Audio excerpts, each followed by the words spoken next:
Sí, Chomsky estuvo en mi casa y visitó el Uruguay y tuvo un encuentro grande con un montón de gente, nos dio su visión, fue muy amable. Por supuesto, tiene una visión muy comprometida y compone el conjunto de intelectuales que le está tocando bocina a la humanidad ante el peligro de que estemos caminando hacia un inevitable holocausto ecológico. En resumen, parece que los sapiens actuales sabemos lo que pasa y sabemos lo que hay que hacer, porque hay más de 10.000 o 11.000 hombres de ciencia que han medido y que miden esto. Pero no es la ecología lo que falla es la política que no puede tomar medidas de carácter planetario que se respeten, porque no puede enfrentar el cúmulo de intereses que hay en juego, y entonces parece que navegamos en la incertidumbre irresponsablemente. Ese es el mensaje resumido de Chomsky frente a problemas muy graves que hay. Con Kusturica nos encontramos con un loco luchador romántico a su manera. Anduvimos por Serbia, por ese mundo, nos separa la lengua y nos unen ciertas identidades profundas de manera de ver la vida. Por supuesto, él es un artista en lo suyo, pero es un hombre sugestivo, que le siembra mucho a su pueblo, y me sorprendió el cariño que le tiene la gente común y corriente en Serbia. Esas fronteras tan difíciles, tan duras, que han vivido tanta guerra, Kusturica las pasa como si fuera una golondrina, porque no hay otra cosa que abrazo y saludo. No es poca cosa.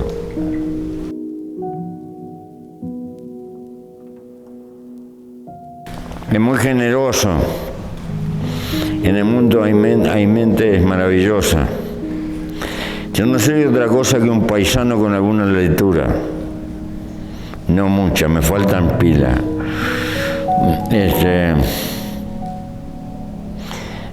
Y ando... En realidad soy un campesino. Ando como los yuyos de mi tierra tirando semillas. Los yuyos son inteligentes, defienden la especie, tienen una larga época de semillación, porque de pronto las semillas que caen no tienen condiciones como para germinar. Si las volcaran en todo un momento, corre peligro la vida de la especie. Como la alargan en un espectro de tiempo largo, algunas van a ser y aseguran la vida de la especie. Bueno, yo ando como los yuyos en mi tierra tirando semillas.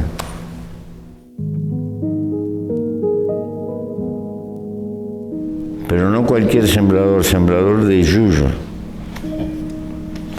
porque las semillas de cultivo están domesticadas. Si el trigo no madurara todo junto, no es económico cosecharlo, porque el trigo moderno está conformado para hacer negocio, no para defender a la especie. Los yuyos nativos están manejados por la naturaleza para defender la permanencia de la vida de la especie. Es distinto.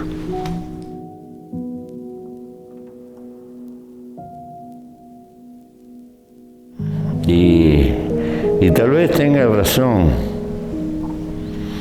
por la matriz cultural de América Latina.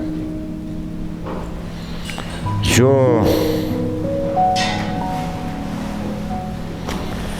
en realidad, yo no soy creyente, pero tengo un brutal respeto,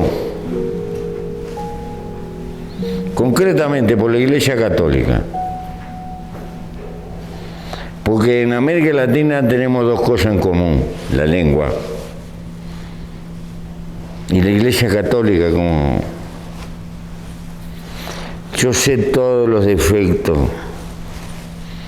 mi admiración es de carácter político, porque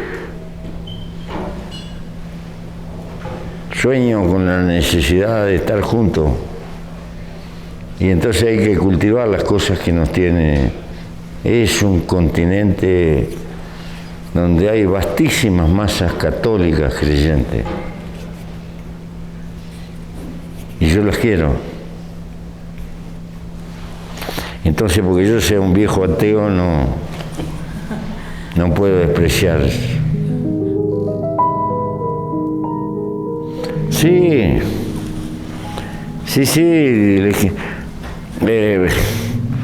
Lo que pasa es que estos fenómenos no son discutibles, se sienten o no. Y yo respeto. Y una cosa antropológica que en todas partes donde ha habido núcleos humanos, los tipos creen en algo no demostrable, en algo irreal, pero les sirve. A mí me ha llevado a esta conclusión: el sapien es un animal utópico, necesita creer en algo, aunque eso que cree jamás lo pueda demostrar, no importa, pero cumple una función para él y ha servido para aglutinar cantidad de gente que ni siquiera se conocen. No es poca cosa. Y además tuve una vez herido, tirado en la cama de un hospital, en una sala de soldados, y veí gente que se moría. Y pienso que el que cree, el que tiene una religión, ayuda en un trance difícil. Por eso mi enorme respeto a la religión.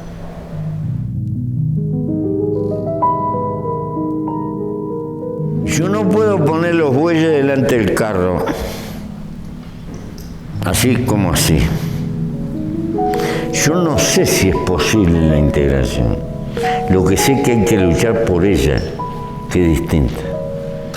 Creo que en la época de Bolívar era todo un sueño y toda una esperanza.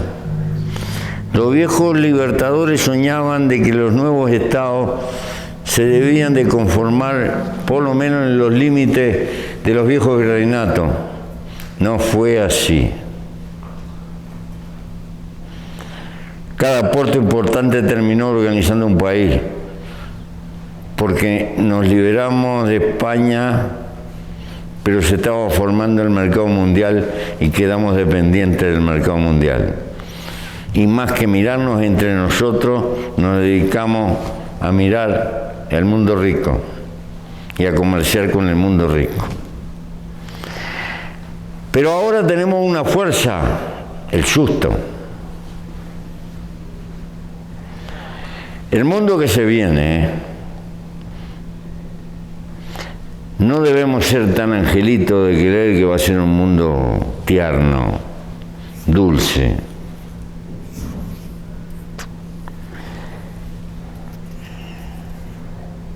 Más bien debemos pensar que es un mundo que no tiene piedad con los débiles. Por lo tanto hay que ser fuerte. Y para ser fuerte no tenemos otro camino que juntarnos de alguna manera para tratar de defendernos en conjunto. ¿Cómo van a negociar las generaciones que vienen con un Estado multinacional milenario como es el chino, que tiene varias naciones ahí adentro, o la India, o Europa, que se está integrando con todas las dificultades que se quieran, pero se está integrando, o Estados Unidos, que después de la frontera hacia Canadá tiene un horizonte. Tenemos que darnos cuenta que somos insignificantes en el mundo, atomizados en un montón de repúblicas, y que para ser tenemos que componer una especie de pacto federal, que no es perder la identidad, es tener un paraguas, un paragolpe para defendernos en el mundo. Por eso, pero en la historia humana hay ganadores y perdedores. Se puede perder porque las circunstancias nos derrotan, o se puede perder porque entregamos, nos bajamos los brazos y nos entregamos. Prefiero correr el riesgo de la primera variante. En esto seguro no hay nada, depende de nosotros mismos. Ahora, si esperamos que América Latina todos piensen lo mismo y seamos todos unos angelitos, no, nunca. Eso es transformar la utopía en un cronismo. Hay que tratar de juntarse como somos, respetando lo que somos y como estamos. Y unos serán más esto y los otros más esto. No es sencillo, pero es realista. Creo que tiene que ser una cuestión de etapa, no incurrir en los mismos defectos que hemos incurrido. Formamos organismos, nos sacamos fotos, le damos negocio a los hoteles y a las líneas aéreas y después no pasa nada. No, eso no. Creo que al lado de los gobiernos tiene que haber alguien preocupado por la integración y que esté pinchando a todos los ministros reales que están trabajando, para que los que trabajan en economía estén trabajando para hacer converger las políticas fiscales, las políticas laborales, en un proceso de largo plazo, todo lo que podamos. Y desde luego hacer los negocios que podamos, pero no quedarnos en esta visión fenicia que la integración es te vendo y tú me vendes. Eso es importante, pero más importante que eso es juntar las universidades públicas y disputar la inteligencia, educar una inteligencia para que sirva a la causa de la integración. Si no integramos la cabeza, nunca vamos a integrar el cuerpo. Allí están los dirigentes del futuro. Esto no es una tarea para resolverla en 2 o 3 años. Esto es un pedazo de historia. Estamos inmersos en una civilización global y hay problemas que sacuden al mundo entero. Vivimos la cultura de la ansiedad, de que quiero comprar más cosas, de que necesito más, que lo que tengo no me alcanza. Eso es masivo. En Alemania, en Japón, en Jamaica, en Uruguay, en Argentina, es la política de la ansiedad. Y una cierta tendencia global. La gente tiende a votar en contra de lo que hay porque nunca está conforme. Tampoco vota a favor de algo que no sabe lo que es. Vota en contra, muy frecuentemente. Si no, nos explica que hayan desaparecido los viejos partidos en Francia, en Italia. Uruguay es una islita en América Latina pequeña que ha tenido que aprender a vivir de puente entre 2 países colosales. Ha tenido un gobierno más o menos de centro-izquierda que acaba de perder las elecciones por unos 20.000 votos. 3 gobiernos consecutivos, hay una coalición de 5 partidos de centro-derecha.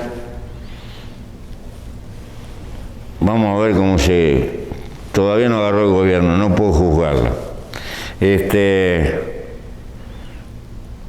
no es un país, es una pena y llanura, es un país nunca de cambios muy abruptos, ni para un lado ni para el otro.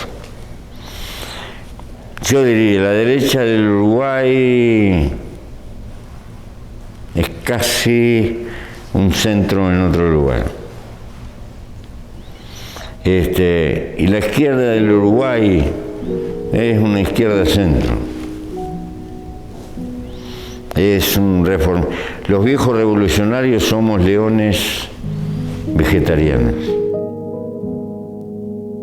Chile es la culminación. Fue donde el proyecto neoliberal se implantó a fondo en la época de Pinochet y esencialmente se mantuvo.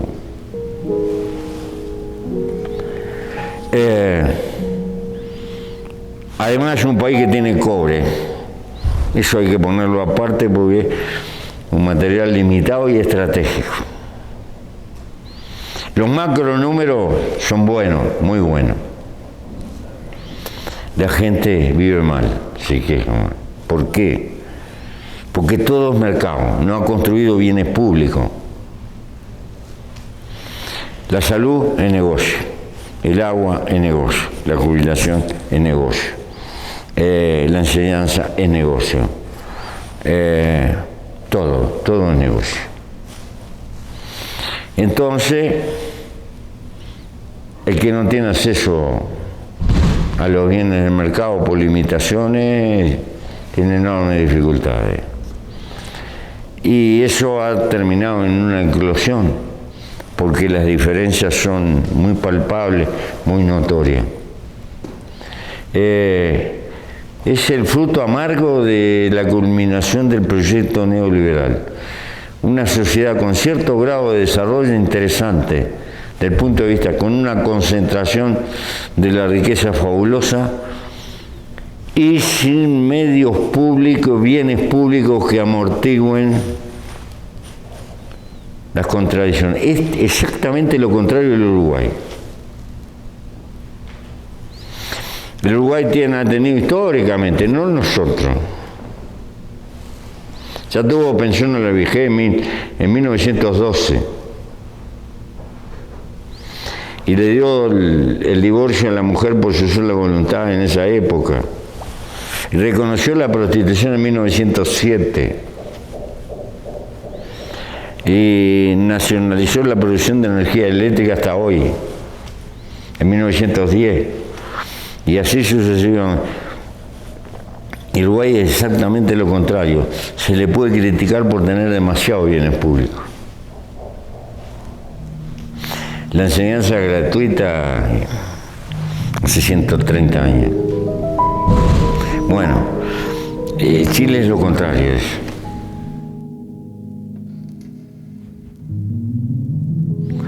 México ha pasado evidentemente por etapas históricas. Tuvo etapas de Estado muy comprometido con el desarrollo y la iniciativa, como lo de Lázaro Cárdenas y eso, que es una verdadera epopeya histórica. Y ha tenido una trampa de que hay un problema. Hay una honda tendencia humana en las cosas grandes y en la cosa pública a burocratizar. El burocratismo es una enfermedad humana, no es moderna, es vieja como el hombre. Es una de las causas de la crisis del Imperio Romano. Pero los estados tienen condiciones que favorecen el burocratismo.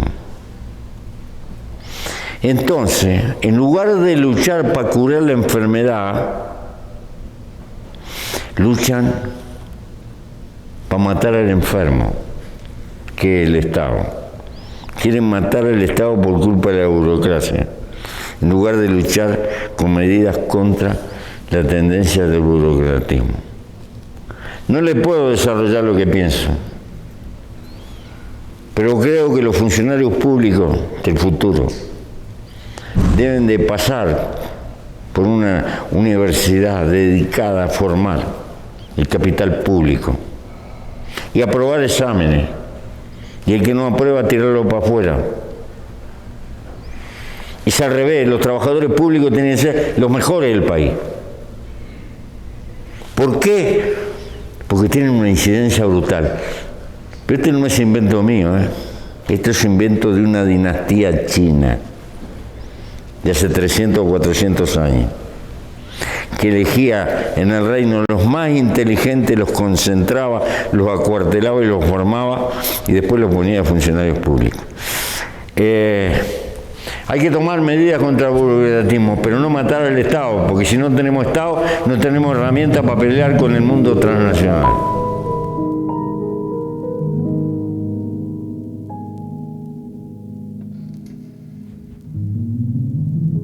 La marihuana es muy poca cosa para los problemas que hay en Centroamérica, en Colombia, en México.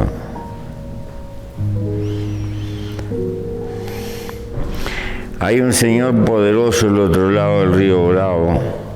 En lugar de despotricar contra el narcotráfico, tendría que luchar para que se den menos la viaba. Porque el narcotráfico existe, porque ahí está el mercado. Se la agarra con el narcotráfico y no se la agarra con los que se dan la papa allí. El mundo no... Yo no creo que las drogas se puedan combatir policialmente.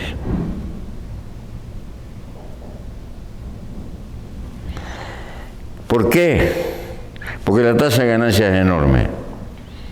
Y la cultura que le estamos metiendo a la gente en esta época, que tenés que ser rico para ser feliz. Siempre va a estar el joven audaz que la quiere rápido, ya, y se la juega. Que después termine con los huesos podridos, tirados dentro de una cárcel y todo lo demás.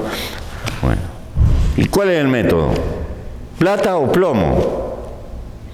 Tenemos un aparato represivo para perseguirlo. Pero le ofrecen plata o mirá que tu señora trabaja en tal lado. ¿Qué queremos? ¿Que los cuerpos represivos son héroes? ¿Son Che Guevara? No.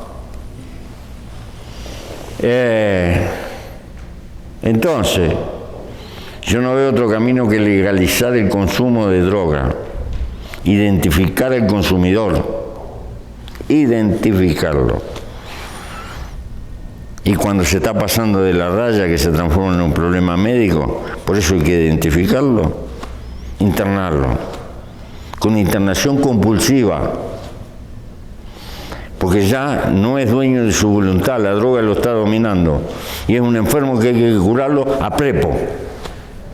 Y si se lo dejamos, destroza a la familia. ¿Por qué esa es la única manera de liquidar el narcotráfico? Porque ahora tenemos dos problemas. Tenemos el problema médico de los que consumen, pero cuando nos enteramos ya es tarde, es irreversible. Y tenemos el otro problema del narcotráfico. Al narcotráfico, para eliminarlo, tenemos que dejarlo sin mercado. Pero para esto hay que tener mucha audacia. Y el mundo está manejado por viejos que se olvidan lo abombados que eran cuando eran jóvenes. Quiero decir esto: para atraer al consumo de la droga, no hay mejor cosa que prohibirle algo a los jóvenes. Es como prenderle una curiosidad y lo hacemos entrar.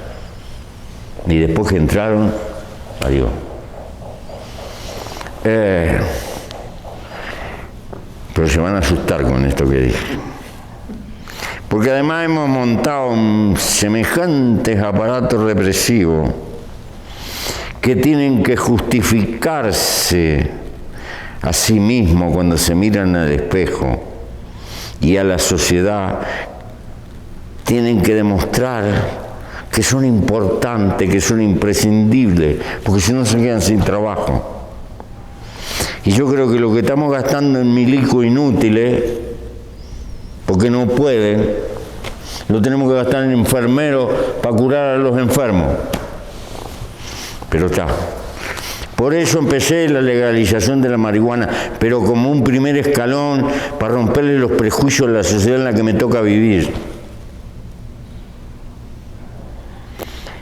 Pero con la marihuana no alcanza. Ahora, ¿sabe qué me da la razón? Los viejos que vivieron la desgracia de la ley seca en 1930 en Estados Unidos cuando prohibieron la bebida. Los que tienen memoria de lo que vivió, piensan como yo. Viejos espantosos, como Zorro, como David Rockefeller, que murió hace poco, porque me lo dijeron. Ellos de jóvenes vivieron lo que pasó en Estados Unidos cuando prohibieron la bebida. Fue peor que nunca. Bueno, nosotros en Uruguay, mucho más modestos y antes, tuvimos gobiernos mucho más inteligentes. No prohibieron el alcohol. Nacionalizaron la producción de alcohol de boca, el whisky, la caña, y eso la producía el Estado. Y la vendía y era bueno, no entreveraban alcohol de madera, que es el problema que tiene. Y de ahí sacaban rentabilidad para atender salud pública.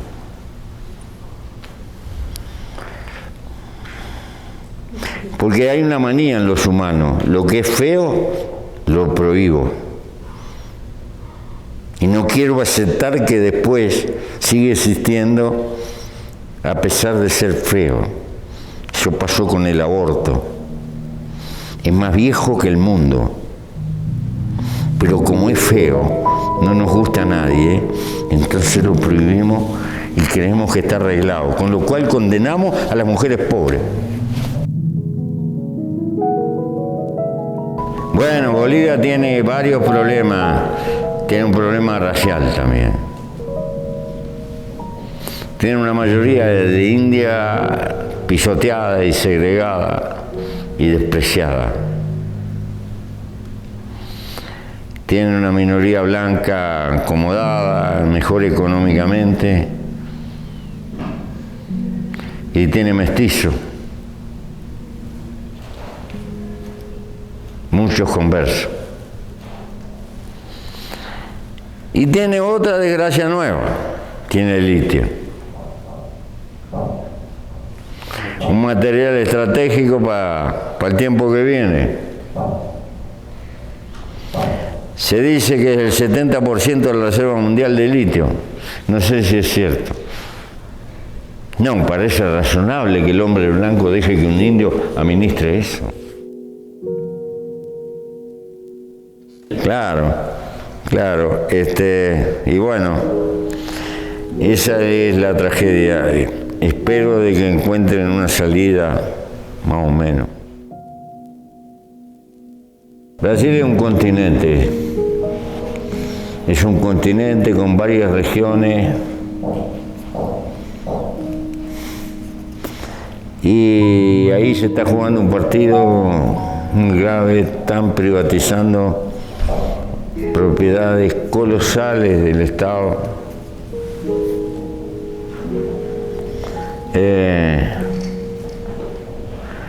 Y parecería que hay un reparto regresivo en cuanto a políticas sociales y con respecto. Ahí se está tratando de implantar el modelo neoliberal a fondo. Va a haber convulsiones para rato. Está complicado, sí. La Argentina tiene problemas, tiene un cambio de dirección, están en medio de una crisis económica muy fuerte. Es el mayor deudor del Fondo Monetario Internacional.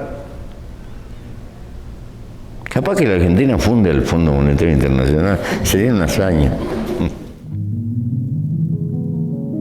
Y Ecuador está en un proyecto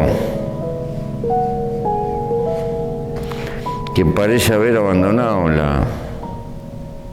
totalmente la preocupación que tenía por una sociedad un poco más equitativa. Un país sin moneda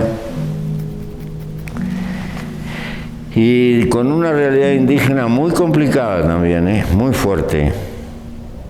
Hay un movimiento indígena con mucha personalidad.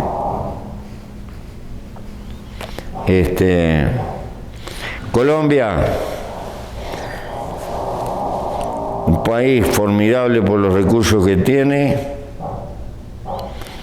no puede entender y salir de la lógica de la guerra. Ha pagado un precio espantoso por tantos años de guerra. En Colombia debe haber 20 y pico de millones de trabajadores que no van a tener jubilación. Es una sociedad inmensamente negro. Ese es uno de los precios mayores de una guerra larga que el presupuesto militar le ha comido. Las tentativas de lograr una paz tan empantanada, no sé lo que va a pasar. Sobreviviendo, la tienen muy cercada, es difícil. Cuba tiene ha demostrado una gran capacidad de resistencia, pero seguramente paga un costo muy alto el pueblo cubano.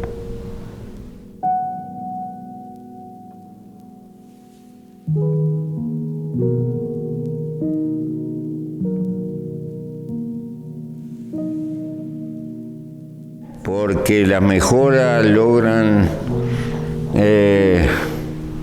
mejorar y aumentar los consumidores, no equivale a que aumente la ciudadanía. Entonces, la gente no identifica que su mejora es consecuencia de las medidas políticas que se tomaron. Se lo atribuye a la suerte, a Dios, al esfuerzo personal, qué sé yo. Anda con la Biblia, con la macumba, con todo lo que sea. Es una impotencia del mundo progresista. No hemos sabido transmitir a la gente esas causas. En parte porque la tarea de gobernar tiende a apartar la relación con la gente, en mucho. Es algo sobre lo cual hay que aprender. No alcanza con hacer, hay que convencer.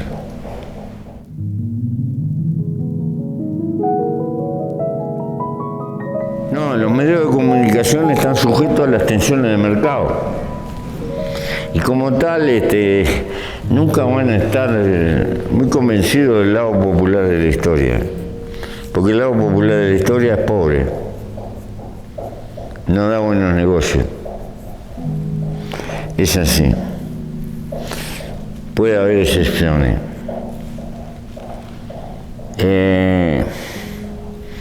En el periodismo muy desarrollado de algunos países centrales, yo qué sé. Yo cuando miro televisión europea trato de mirar la Deutsche Welle o la BBC, porque son países muy constituidos donde el periodismo oficial tiene un grado de independencia fuerte, inclusive a veces informa contra los gobiernos. Pero eso no es común.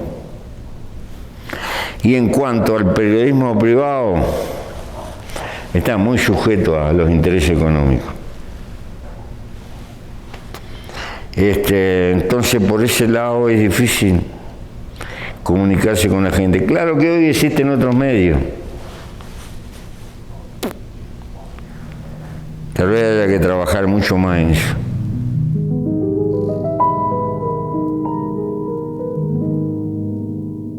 Yo no soy especialista en educación. A veces me parece que la educación más bien es un adiestramiento para servir y cumplir una tarea. Pero no cabe duda que la educación cumple un papel primordial y central. Ahora es difícil que la educación por sí sola pueda escapar a la lógica de la sociedad en la que vive. Hay dos culturas, una que es la cultura que se transmite del punto de vista docente, y hay una cultura subliminal, que es esas cosas que no pensamos.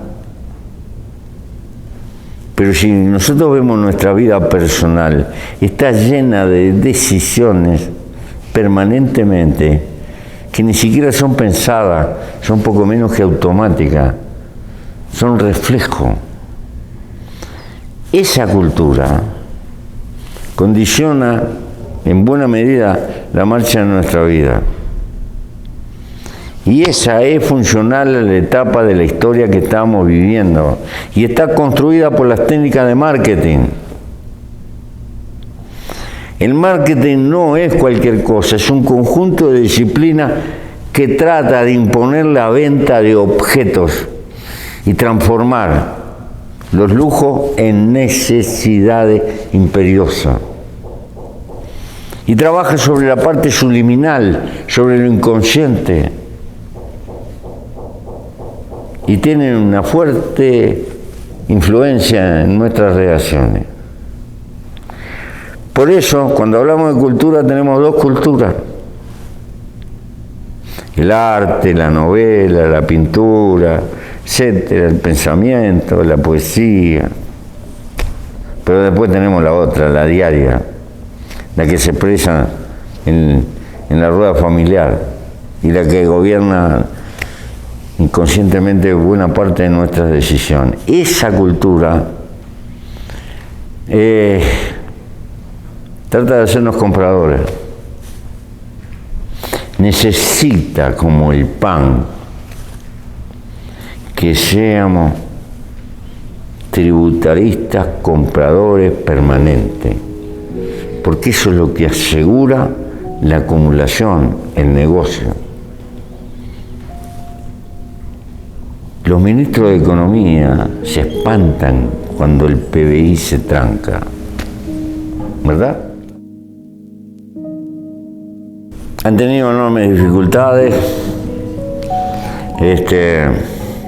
Venezuela padece dificultades históricas de su dependencia petrolera y su abandono de cuna productiva de alimentos.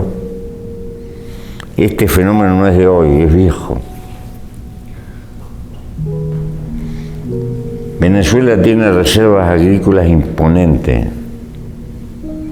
pero hace muchas décadas que el grueso de la gente vive en la costa. Perdió su campesinado, perdió la esencia de sus productores de comida. Y por eso es un país que ha dependido enormemente de la importación. La comida hay que producirla cerca de la cocina. Cuanto más cerca, mejor. Alguna cosita se puede traer de lejos, pero alguna cosita. Si le quieren poner términos difíciles, seguridad alimentaria. A uno le puede faltar cualquier cosa, lo que no le debe faltar la comida. Por eso hay que tener políticas de compromiso agrícola, cuidar la población rural, etcétera, porque de ahí sale la comida. Y en la sociedad se precisa muchas cosas, pero lo imprescindible es la comida. Y Venezuela hace rato que abandonó eso. Como tenía saldo favorable con el petróleo, está padeciendo ese problema. Esto es tan así que uno tiene que hacerse esta pregunta. ¿De dónde salieron los llaneros de Bolívar? Los llaneros de Boves, Llanero era una palabra sinónimo de gaucho. Era productor de carne, andaba con tropa. Uno va a los llanos del Orinoco, no hay una vaca, no hay un búfalo, nada. Miles de kilómetros. Y un pasto elefante que grosso modo da para mantener 3 animales por hectárea. Podría no tener carne muy buena, pero podría tener carne en abundancia. Bueno, esto es consecuencia de la abundancia de recursos naturales y de depender del petróleo. Recuerdo que un viejo le dijo una vez a Fidel joven, cuando lo visitó: cultiva tu arrocito. Nicaragua, la verdad no sé lo que pasa en Nicaragua. Me ha dolido mucho. Me ha dolido mucho.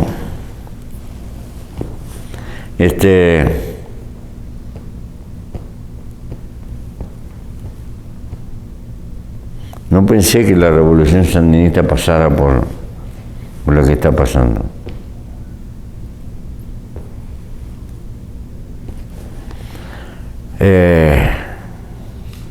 Tanto la una como la otra duelen, porque encierran una mecha de fracaso, por un lado. Por otro lado, uno sabe que no le puede aflojar a la intromisión prepotente y agresiva de Estados Unidos, que es permanente y que bombardea, y es un enemigo atroz, ¿verdad?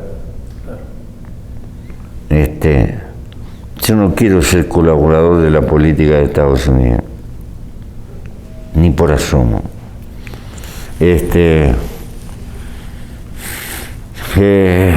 Pero pienso que inevitablemente se cometen errores que no se debieron haber cometido.